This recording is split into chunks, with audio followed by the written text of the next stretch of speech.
विदिशा के रंगाई पंचायत क्षेत्र में बेतवा नदी पर नए पुल के निर्माण के चलते 5 मकानों को तोड़ा गया। लगभग 50 सालों से ज्यादा समय से रह रहे यहाँ के लोग तहसीलदार सरोज अग्निवंशी ने 25 दिसंबर को जब अतिक्रमण हटाया तो रहवासियों को अन्य जगह पट्टे आवंटन की बात की गई, पर रहवासियों के अनुसार अभी तक कोई भी पट्टा नहीं मिला है। इस संबंध में लोग अधिकारियों से मिलने भी गए, पर उन्होंने सिर्फ आवेदन लेकर खानापूर्ति के अलावा और कुछ नहीं किया। कड़ाके की ठंड में सभी परिवार और उनके मवेशी खुले में गुजर बसर करने को मजबूर है, लेकिन खबर लेने वाला कोई भी नजर नहीं आया। और जैसे तैसे दुख मुसीबत से घर बनाया तो वो भी तोड़ डाला और ना पट्टे दिए, और बोल दी मैडम ने पट्टे दे दिए यहाँ पे। और बच्चे पढ़ाई के मारे फिर रहे हैं, गौ माता तक तरस रही बेचारी, ना उसका घास है ना भूसा खाने के लिए किया गया उसको। बच्चे पूरा परिवार। ये क्या आपका सामान है? हाँ, सामान रखा है, मेरा बहू का सामान है, कूलर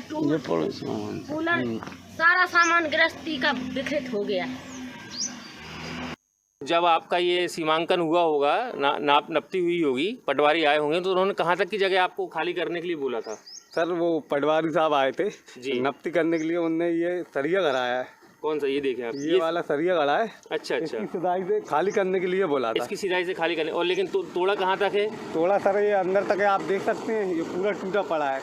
काफी अंदर तक उसको तोड़ा गया है, लगभग 10 से 15 फुट पूरी अंदर तोड़ा गया है। यहाँ पर कम से कम 50 साल हो गए। आपको जो नोटिस मिला था उसमें क्या लिखा था? दस्तखत करवाए थे। जैसे तहसीलदार मैडम का कहना है पट्टे भी आवंटित किए गए, तो क्या पट्टा मिला है? नहीं है, कोई पट्टा नहीं जा दो, कोई जगह नहीं, कोई पट्टा नहीं मिला है। कोई नहीं दवा तो झूठी न्यूज़ों पे दी थी मैडम, हमने मोबाइलों पे भी दी थी। मैडम ने जैसे भी चलवा दी, तोड़वा दिया। मैडम से हमने बोला था पहले हमारे लिए व्यवस्था करवा दिए, कहीं पट्टा दिलवा दीजिए तो हम खाली कर दें।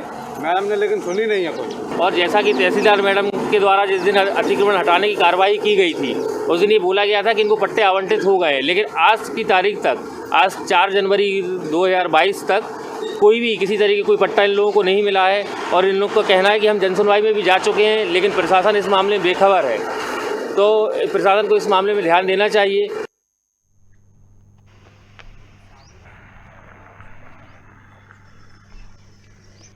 और इस खबर पर अधिक जानकारी देने के लिए हमारे साथ जुड़ चुके हैं खबर भारत से विदिशा के संवाददाता संजीव साहू फोन लाइन पर। संजीव, जिस तरह से खबर है 50 साल से रह रहे लोगों को बेघर कर दिया गया, वे अपने मवेशियों के साथ बाहर कड़ाके की ठंड में रहने को मजबूर हैं। क्या है तमाम मामला, क्यों नहीं अभी तक कार्रवाई हो पाई? जैसा कि आपने बताया कि आज की तारीख तक कोई भी कार्रवाई नहीं की, क्या तहसीलदार ने आके सुध नहीं ली इन लोगों की? जी मैम, ये 25 दिसंबर के दिन ये तहसीलदार मैडम आई थी, सरोज मैडम आई थी।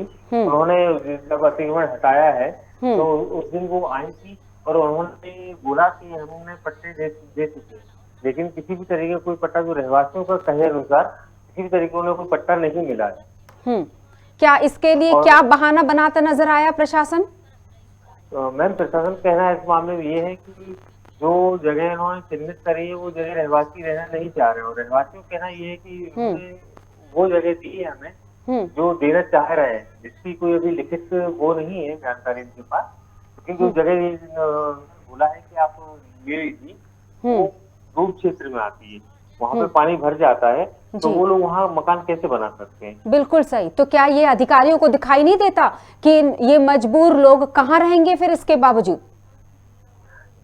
जी मैम, यही सबसे बड़ा सवाल है और यही सवाल उठ रहा है, जबकि वो लोग वहाँ 50-60 साल रहे। एक दादा जो 50 साल की उम्र है और वो लगभग उनका जन्म वहीं पे हुआ, बिल्कुल जिस जगह पे वो मकान बने हुए हैं वहीं पे उनका जन्म हुआ है, और वो इतने साल से वहाँ रह रहे हैं, उसके बाद उनको बेघर किया जा रहा है। तो जबकि पटवारी के द्वारा जो सीमांकन किया गया था, उस क्षेत्र, उस जगह से काफी अंदर तक मकानों को तोड़ा गया है। लोग बाहर खाना बनाने पे मजबूर हैं और बाहर ही उनका सब कुछ काम चल रहा है। बिल्कुल, तस्वीरें साफ बयां कर रही हैं कि किस तरह की ये अगर दादागिरी भी बोला जाए तो गलत नहीं होगा, क्योंकि नोटिस उसमें कुछ और लिखा हुआ था, 10 से 15 फीट अंदर तक तोड़ा गया है मकानों को। जी बिल्कुल, जो पटवारी द्वारा सीमांकन किया गया था, हाँ। जब तक उन्होंने नाप के कि जो सरकारी जमीन का नामांकन किया गया था, सीमांकन किया गया था, उसके काफी अंदर तक तोड़ा गया है। और ये लोग जन सुनवाई में भी गए थे और वहाँ पे सिर्फ आवेदन लेके खाना पूर्ति कर दी गई है।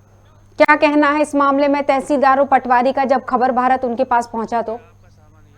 जी, आज मैं जब पहुंचा उनके पास 1 बजे तो तहसीलदार मैडम वहाँ से उठ चुकी थी जन सुनवाई से, तो आज उनसे बात नहीं हो पाई और जल्द ही उनसे बात करके जवाब दिया जाएगा। जी बिल्कुल।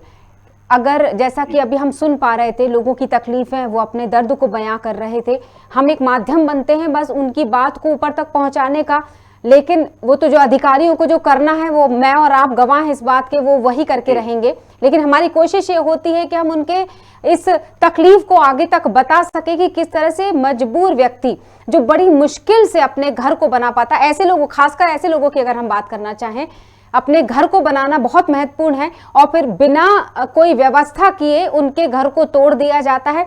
अब आप सोचो, ये मौसम, जिस मौसम में घर में बंद होकर रहने की जरूरत पड़ती है ठंड के मौसम में, और वहां वो खुले में बैठे हुए, ना सिर्फ वो बल्कि उनके मवेशी। उनका कहना है कि ये साज की जमीन है और ठीक है, उचित है मैम, साज की जमीन है, लेकिन वहाँ पे उनके पास लाइट का बिल भी आ रहा है, उनके पास राशन कार्ड है, वोटर ID कार्ड है, बिल्कुल, और आधार कार्ड है। अगर वो साज की जमीन है तो वहाँ पे किस आधार पर उनको ये सब सुविधाएं, सरकारी सुविधाएं उस एड्रेस पे कैसे दी गई है?